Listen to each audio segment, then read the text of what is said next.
السلام علیکم ورحمۃ اللہ وبرکاتہ۔ بسم اللہ الرحمن الرحیم۔ ایمان اور اس کی متعلقات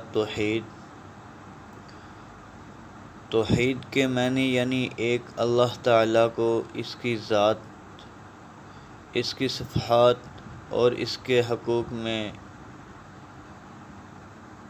ایک مانا جاتا ہے، نہ اس کی ذات میں کسی کو شریک کیا جاتا ہے، نہ اس کی صفات میں کسی کو شریک کیا جائے اور نہ اس کے حقوق میں کسی کو شریک کیا جائے۔ اللہ تعالیٰ ایک ہے، یکتا ہے، اکیلا ہے اور نرالا ہے۔ توحید تمام اعمال صالح کی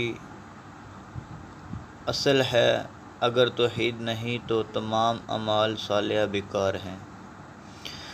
توحید نہیں تو ایمان نہیں۔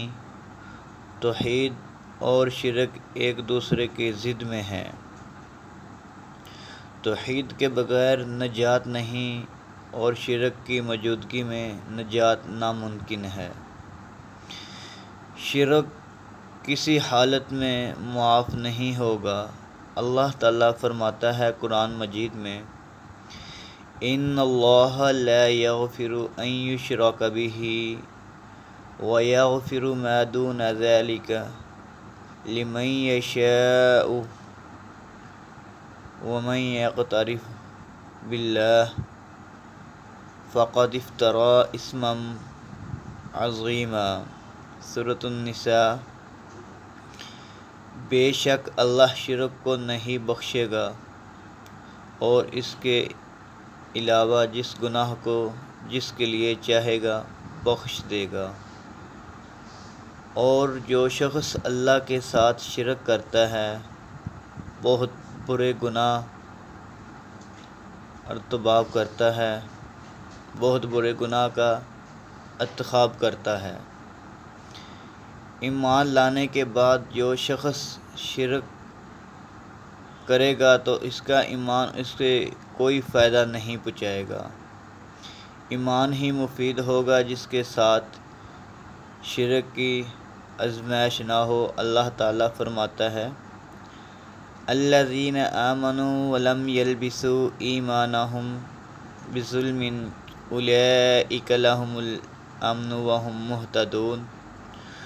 جو لوگ ایمان لائے اور انہوں نے اپنے ایمان کو ظلم سے ملوث نہ کیا تو ایسے ہی لوگوں کے لیے امن ہے اور یہی لوگ ہدایت یاب ہیں۔ رسول اللہ صلی اللہ علیہ وسلم کے فرمان کے مطابق ظلم سے مراد مشرک ہے، اور جو انسان بھی شرک کرتا ہے وہ اللہ کے ساتھ، تو اس کا کوئی بھی عمل قبول نہ ہوگا۔ اللہ تعالیٰ فرماتا ہے، انسان تو زمین سے لے کر آسمان تک گناہ لے کر آ جا، میں اپنی رحمت سے سب معاف کر دوں گا، لیکن اس میں شرک کا ایک گناہ بھی نہ ہو، شرک کا ایک ذرہ بھی نہ ہو، تو اللہ رب العالمین زمین سے لے کر آسمان تک اپنے رحمت سے اس انسان کے گناہ معاف کر دے گا جس میں شرک کا ایک ذرہ بھی نہ ہو۔ اور جس انسان نے شرک کیا ہو، چاہے تھوڑا سا ہو زیادہ ہو، اللہ کے ساتھ کسی کو شریک ٹھہرایا ہو، اس کا ایمان لانے کا کوئی فائدہ نہیں۔ تو اللہ سے دعا ہے ہم سب کو شرک جیسے گناہ سے توبہ کرنے کی توفیق عطا فرمائے اور شرک جیسے گناہ سے بچائے۔ جزاک اللہ خیرہ۔ السلام علیکم ورحمۃ اللہ وبرکاتہ۔ مزید اسلامک ویڈیوز کے لیے ہمارا یوٹیوب چینل وزٹ کریں۔ حافظ عبدالقیوم مسلم کے نام سے ہے۔